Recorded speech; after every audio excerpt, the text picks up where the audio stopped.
Hello साथियों, मैं शशिकांत चौधरी आपके अपने चैनल दिशा एग्रीकल्चर एकेडमी के यूट्यूब चैनल में आप सभी का हार्दिक स्वागत करता हूं।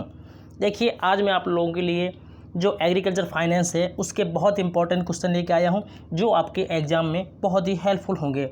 चलिए तो हम लोग इसी के साथ आज का पहला क्वेश्चन देखते हैं और बहुत ही अच्छा ताबड़तोड़ क्वेश्चन उसको देखते हैं। पहला क्वेश्चन है, निम्नलिखित में से कौन विश्व बैंक का हिस्सा नहीं है? आप लोगों को इसमें बताना है। तो हमारा IMF क्या है? विश्व बैंक का हिस्सा नहीं है। ऑप्शन सी बिल्कुल राइट हो जाएगा। देखिए, IDA ये हमारा इंटरनेशनल डेवलपमेंट एजेंसी है, ये तो हमारा विश्व बैंक का हिस्सा है। और हमारा IFC जो अंतर्राष्ट्रीय वित्त निगम है ये भी उसका हिस्सा है। IBRD international bank for reconstruction and development ये भी हमारा उसका हिस्सा है। तो हमारा क्या IMF उसका हिस्सा नहीं है विश्व बैंक का। चलिए हम लोग नेक्स्ट क्वेश्चन की ओर देखते हैं। एशियाई विकास बैंक का मुख्यालय कहाँ पर है? आपको ये बताना है। तो एशियाई विकास बैंक का मुख्यालय मनीला फिलीपींस में है। कहाँ पर? मनीला फिलीपींस में है। 1 सेकेंड, ये हमारा क्यों हो रहा है? ठीक है, मनीला फिलीपींस में है। तो इसकी स्थापना 19 दिसंबर 1966 को होती है। कब होती है? 19 दिसंबर 1966 को। आप लोगों को इसको क्या है, नोट कर लेना है।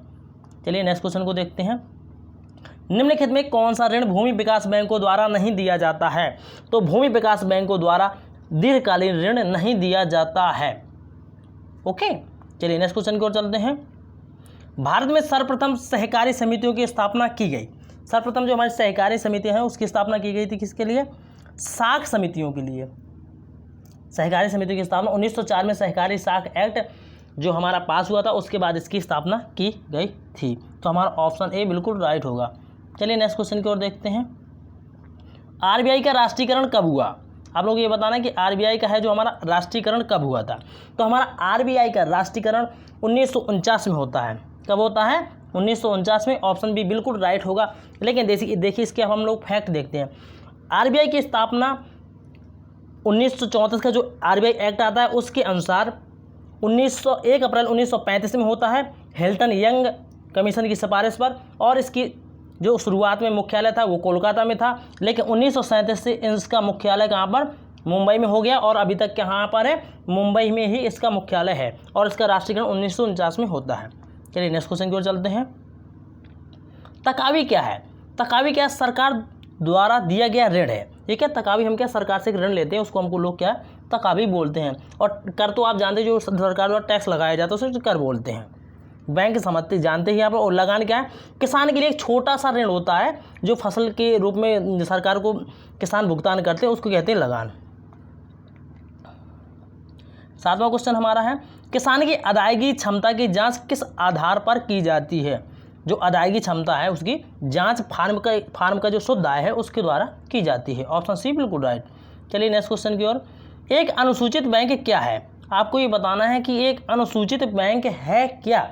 तो देखिए, एक अनुसूचित बैंक वह बैंक है जो RBI एक्ट 1934 हुआ था, क्योंकि 1934 का जो एक्ट आया था उसके जरिए ही RBI की स्थापना हुई थी। तो उसकी जो सेकंड अनुसूची में जितनी भी बैंकों को नोट डाउन किया गया है, मान लीजिए सूचित किया गया है, अनुसूची में लिखा गया, सम्मिलित किया गया है, उसे ही बोलते हैं। तो ऑप्शन बी हमारा बिल्कुल राइट होगा। चलिए नेक्स्ट क्वेश्चन की ओर चलते हैं। निम्नलिखित में से कौन सा साख का असंस्थागत स्रोत है? आपको ये बताना है जो साख है उसका असंस्थागत स्रोत कौन सा है। तो ये हमारा स्थानीय साहूकार बिल्कुल राइट होगा। कौन सा? स्थानीय साहूकार होगा। ये असंस्थागत स्रोत है। इसमें कौन कौन से आते हैं? एक तो आपका साहूकार हो गया, रिश्तेदार आपके हो गए, आपका व्यापारी हो गया, एक जो एजेंट होता है घूसखोर वो हो गया, और एक जमींदार भी हो गया। ये असंस्थागत स्रोत में आते हैं। अब आप लोग नोट कर लीजिए संस्थागत स्रोत, क्योंकि इसके दो भाग होते हैं, एक संस्थागत एक असंस्थागत। तो संस्थागत में आते हैं सहकारी समितियां और आपकी क्षेत्रीय ग्रामीण बैंकें होती हैं। चलिए नेक्स्ट क्वेश्चन को देखते हैं। भारतीय निर्यात आयात बैंक की स्थापना कब की गई? देखिए, इसको हम लोग क्या है एग्जिम बोलते हैं, export import bank of India. इसकी स्थापना 1982 में हुई और इसका मुख्यालय कहाँ? मुंबई में है। तो ऑप्शन डी बिल्कुल राइट हो जाएगा। चलिए नेक्स्ट क्वेश्चन की ओर चलते हैं। केंद्रीय सहकारी बैंक का क्या कार्य है? ये यहाँ पे गलत प्रिंट है। केंद्रीय सहकारी बैंक का क्या कार्य है करता है, ये होना चाहिए। देखिए ये क्या है, एक जिला स्तर पे कार्य करता है। ये क्या कब कार्य करता है? एक जिला स्तर पे, हमारे जो डिस्ट्रिक्ट लेवल पे कार्य करता है केंद्रीय सहकारी बैंक जी। चलिए नेक्स्ट क्वेश्चन देखते हैं। एक सबके लिए एवं सब एक के लिए आदर्श हुआ कि हमारा सहकारिता का है, तो ऑप्शन सी बिल्कुल राइट होगा। एक व्यक्ति एक मत अधिकार सिद्धांत, ये क्या है? व्यक्तिगत व्यवसाय का ये सिद्धांत है, ऑप्शन ए बिल्कुल राइट होगा। निम्नलिखित में से कौन सा राष्ट्रीय स्तर का पुनर्वित्त संस्था है जो कृषि एवं ग्रामीण विकास के लिए सभी प्रकार के साख उपलब्ध कराता है? तो ये हमारा क्या है? एक नाबार्ड है राष्ट्रीय स्तर पर, तो हमारा ये नाबार्ड ही होगा। और इसकी स्थापना 1982 में 12 जुलाई 1982 को शिवरामन समिति की सिफारिश पर होती है। बिल्कुल ऑप्शन डी बिल्कुल राइट होगा। चलिए नेक्स्ट क्वेश्चन की ओर चलते हैं। भारत का केंद्रीय बैंक है, भारत का केंद्रीय बैंक हमारा आरबीआई ही है, रिजर्व बैंक ऑफ इंडिया, जिसकी स्थापना 1935 में होती है, आरबीआई है। निम्नलिखित में कौन सी समिति ने नाबार्ड की अनुशंसा की? देखिए ये जो क्या है क्रेफिकार्ड, ये देखिए वैसे तो इसकी अनुशंसा जो है हमारी समिति थी वो शिवरामन समिति ही थी जिसकी सिफारिश पर इसकी स्थापना हुई थी। लेकिन देखिए क्रेफिकार्ड क्या है? ये credit for agriculture and rural development है। ये क्या है? 30 मार्च 1979 को इसको गठित किया गया था। और इसी के जब ये इसके अध्यक्ष कौन थे? बी शिवरामन जी ही थे, चेयरपर्सन थे।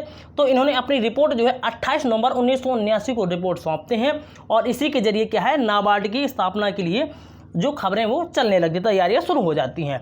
और नाबार्ड को 1981 का एक्ट आता है जिसके द्वारा 1982 में इसकी स्थापना होती है। तो क्या क्रेफिकार्ड हो जाएगा? ऑप्शन ए बिल्कुल राइट हो जाएगा। 12 जुलाई 1982 को इसकी स्थापना होती है नाबार्ड की। विश्व बैंक आधिकारिक तौर पर जाना जाता है। तो मैंने आपको अभी बताया था कि IBRD क्या है? इसका मेन पार्ट है और इसी के जरिए ही विश्व बैंक जाना जाता है। ऑप्शन सी बिल्कुल राइट होगा। भारतीय जमा बीमा एवं साख गारंटी निगम अस्तित्व में आया, जो हमारा ये है, ये कब अस्तित्व में आया? तो ये हमारा क्या 1966 में अस्तित्व में आया था। कब आया ये? 1966 में अस्तित्व में आया। ऑप्शन सी बिल्कुल राइट होगा जी। कौन सा था ये? सॉरी ये क्या हो गया? भारतीय जमा, इसका मतलब क्या था? भारतीय जमा बीमा एवं साख गारंटी निगम है ना, ये 1978 में अस्तित्व में आया था। ये कब है? ये 1978 में अस्तित्व में आया था। सॉरी ये रॉन्ग हो गया। भारतीय जमा गारंटी निगम लिमिटेड अस्तित्व में आया, ये हमारा 1971 में अस्तित्व में आया था। कब आया था? 1971 में। इसमें थोड़ा भ्रम मत पड़ना, ये 1971 में होता है, गौर करना आप इसको। जमा बीमा निगम अस्तित्व में आया, जो हमारा जमा बीमा है ये 1962 में अस्तित्व में आया था। कब आया था? 1962 में। ग्राम अंगीकार योजना कब आरंभ की गई? तो ग्राम अंगीकार योजना हमारी 1969 में आरंभ की गई। जिला साख योजना तैयार किया जाता है, मान लो जिला साख योजना है, कौन कैसे तैयार करता है? तो ये हमारा क्या है? अग्रणी बैंक द्वारा तैयार किया जाता है। कौन सा? ऑप्शन डी बिल्कुल राइट, अग्रणी बैंक द्वारा तैयार की जाती है जी। अग्रणी बैंक है एक, ये अग्रणी बैंक क्या है? ये एक व्यावसायिक बैंक है। कौन सा? कॉमर्शियल बैंक है, व्यावसायिक। 24वां चलते हैं हम लोग 24वें क्वेश्चन की ओर देखते हैं। किसान क्रेडिट कार्ड योजना की शुरुआत की गई। तो किसान क्रेडिट कार्ड योजना की शुरुआत 1998 में की गई थी। कब की गई थी? 1998 में की गई थी जी। वर्तमान में उत्तर प्रदेश में कितने क्षेत्रीय ग्रामीण बैंक कार्य कर रहे हैं? उत्तर प्रदेश में वर्तमान में 3 ग्रामीण बैंक कार्य कर रहे हैं। कौन से? 3 ग्रामीण बैंक कार्य कर रहे हैं। कौन कौन से? बड़ौदा यूपी बैंक, आर्यावर्त ग्रामीण बैंक, प्रथमा यूपी ग्रामीण बैंक, 3 बैंक कार्य कर रहे हैं जी। चलिए नेक्स्ट क्वेश्चन देखते हैं हम लोग। वर्तमान में भारत में राष्ट्रीयकृत बैंकों की संख्या कितनी है? तो हमारी ये अब क्या है? 12 हो गई है। पहले 16 थी, अब 12 हो गई है जी।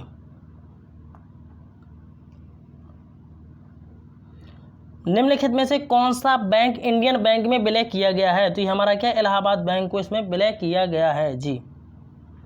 पंजाब नेशनल बैंक का राष्ट्रीयकरण कब हुआ था? तो पीएनबी का राष्ट्रीयकरण 1969 में हुआ था। कब हुआ था? 1969 में हुआ था। यूपी में भूमि विकास बैंक का अन्य नाम क्या है? तो इसका अन्य नाम उत्तर प्रदेश सहकारी ग्राम विकास बैंक है। ऑप्शन डी बिल्कुल राइट। आर्थिक चिट्ठा में देनदारियों को रखा जाता है। जो हमारा आर्थिक, देखिए अब हम लोग आपको आर्थिक चिट्ठा के बारे में पहले तो आप जानती है कि जानिए आर्थिक चिट्ठा होता क्या है। देखिए ये तो है, ये देनदारियों को दाएं तरफ रखा जाता है और परिसंपत्तियाँ होती हैं उनको बाएं तरफ रखा जाता है। लेकिन आर्थिक चिट्ठा हमारा होता क्या है, पहले तो आपको ये जानना है कि आर्थिक चिट्ठा होता क्या है। इसको हम लोग क्या बैलेंस शीट बोलते हैं। ये एक विवरण पत्र होता है व्यापार की पूंजी, ऋण, संपत्ति, जायदाद के साथ देनदारों, जो हमारे देनदार होते हैं और लेनदारों की क्या है खातों को, इनका लेखा जोखा रखा जाता है। जी होता है हमारा आर्थिक चिट्ठा। जी चलिए नेक्स्ट क्वेश्चन की ओर। आर्थिक चिट्ठा में परिसंपत्तियां, मैंने भी बताया कि परिसंपत्तियों को बाएं तरफ और हमारी देनदारियों को दाएं तरफ रखा जाता है, तो हमारा क्या बाएं तरफ आंसर सही होगा।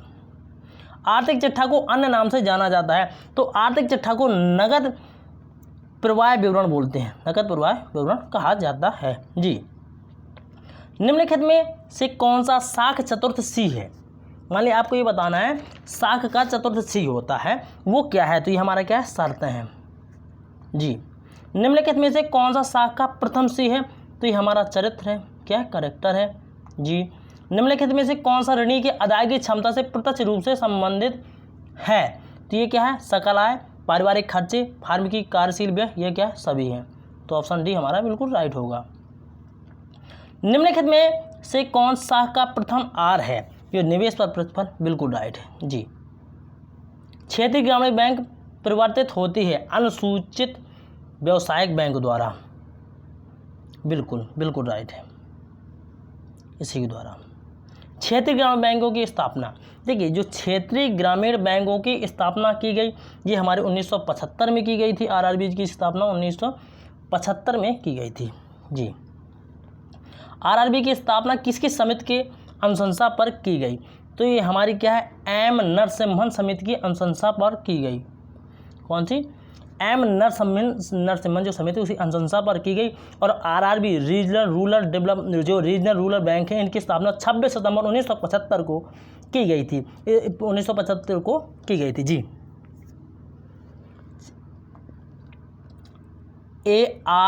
AIRCSC के अध्यक्ष कौन है, AD गोरवाला जी। कौन सी, AD गोरवाला जी हैं। जी मध्यकालीन शाख की भुगतान की अवधि, जो मध्यकालीन शाख होता है उसकी भुगतान की अवधि 15 माह व 5 वर्ष तक होती है। जी प्रथम सहकारी समिति एक्ट कब पास हुआ, जो प्रथम सहकारी समिति एक्ट है वो हमारा 1904 में पारित हुआ था। जी पास हुआ था। अल्पकालीन ऋण के भुगतान की अवधि, जो अल्पकालीन ऋण की भुगतान की अवधि 15 माह है, क्या होती है 15 माह। देखिए अल्पकालीन ऋण क्या होता है, किसान वह ऋण जो किसान जुताई बुवाई खाद आदि के लिए लेते हैं उसे बोलते हैं अल्पकालीन ऋण। और दीर्घकालीन ऋण किसे कहते हैं, तो दीर्घकालीन ऋण उस ऋण को कहते हैं जिसमें क्या है ट्रैक्टर, जैसे कि किसान बड़ी चीज़ें खरीदते हैं, मशीनरी कोई खरीदता है, ट्रैक्टर खरीदता है, अन्य चीज़ों के लिए जो ऋण लिया जाता है उसे दीर्घकालीन ऋण कहते हैं। जी राष्ट्रीयकरण के द्वितीय चरण में कितने बैंकों का राष्ट्रीयकरण किया गया, तो 15 अप्रैल 1980 को 6 बैंकों का राष्ट्रीयकरण किया गया था। कितने, 6 बैंकों का राष्ट्रीयकरण किया गया था। जी निम्नलिखित में से कौन सा स्वतः निस्तारण ऋण के अंतर्गत आता है, तो ये हमारा अल्पकालीन ऋण आता है। जी व्यावसायिक बैंकों के राष्ट्रीयकरण के द्वितीय चरण का राष्ट्रीयकरण हुआ, द्वितीय चरण का मैंने अभी आपको बताया 15 अप्रैल 1980 को, 15 अप्रैल 1980 को 6 बैंकों का राष्ट्रीयकरण हुआ था। जी व्यावसायिक बैंकों के राष्ट्रीयकरण के प्रथम चरण का राष्ट्रीयकरण हुआ, तो ये हमारा 14 बैंकों का राष्ट्रीयकरण हुआ था, 19 जुलाई 1969 को हुआ था। कब, 19 जुलाई 1969 को हुआ था। जी इसमें क्या 14 बैंकों का राष्ट्रीयकरण हुआ था। निम्नलिखित में कौन सा ऋण आंशिक निस्तारण ऋण के अंतर्गत आता है, तो मध्यकालीन व दीर्घकालीन ऋण आता है। कौन सा, मध्यकालीन और दीर्घकालीन ऋण। जी भूमि विकास संबंधित है, तो भूमि विकास हमारा व्यवसायिक बैंक से संबंधित है। जी फसल बीमा राशि किसान को किस रूप में दी जाती है, ये क्या है क्षतिपूर्ति। देखिए फसल बीमा राशि जैसे कोई क्षतिपूर्ति हो किसानों की हो, उसकी बीमा उसी के जरिए दिया जाता है। जैसे कि किसान की फसल बोई हुई है, कोई दुर्घटना हो गई, जैसे कि ओला पड़ गया, तो क्या उसकी क्षति के रूप में उसको क्या है बीमा राशि दी जाती है। जी फसल की। निम्नलिखित में से कौन सा पुनर्वित्त संस्था के रूप में है, तो हमारे RBI क्या है एक पुनर्वित्त संस्था के रूप में है। जी बिल्कुल है, रिजर्व बैंक ऑफ इंडिया। जी। क्षेत्रीय ग्रामीण बैंक के हिस्सा पूंजी में राज्य सरकार द्वारा कितना हिस्सा मान लो हिस्सेदारी किया जाता है, जो हमारा राज्य सरकार है उसका परसेंटेज कितना रहता है, तो हमारा राज्य सरकार का 15% होता है और हमारा केंद्र सरकार का 50% होता है और 50 10 60 65 बचा 35%, तो 35% हमारा स्पॉन्सरशिप बैंक होती है, जो प्रायोजक बैंक होती है उसका होता है। जी। क्षेत्रीय ग्रामीण बैंक के हिस्सा पूंजी में केंद्र सरकार द्वारा कितना हिस्सेदारी किया जाता है, जो मैंने अभी आपको बताया 50%, और जो प्रायोजक बैंक है उसको 35%। जी।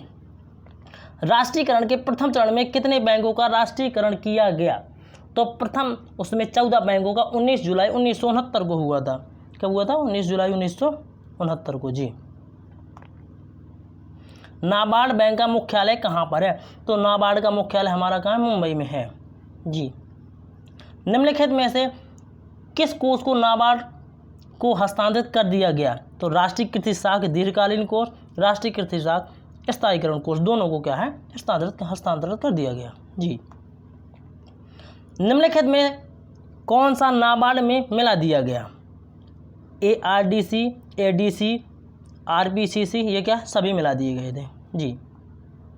निम्नलिखित में कौन सा साख की आवश्यकता का सूत्र है? CN बराबर ER plus EU minus SI, ये हमारा क्या साख का सूत्र है। जी। आवश्यकता का।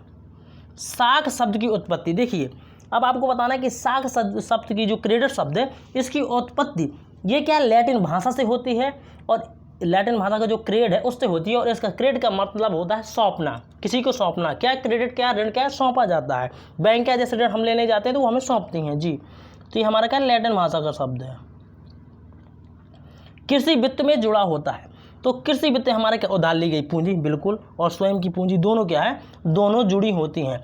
तो ए और बी ये दोनों, ये आपका आंसर ऑप्शन सी बिल्कुल राइट होगा। ओके साथियों, तो आप हमारे चैनल दिशा एग्रीकल्चर एकेडमी को बिल्कुल सब्सक्राइब कीजिए और हमारे वीडियो को ज़्यादा से ज़्यादा वॉच कीजिए। Thanks for watching. Vande Mataram.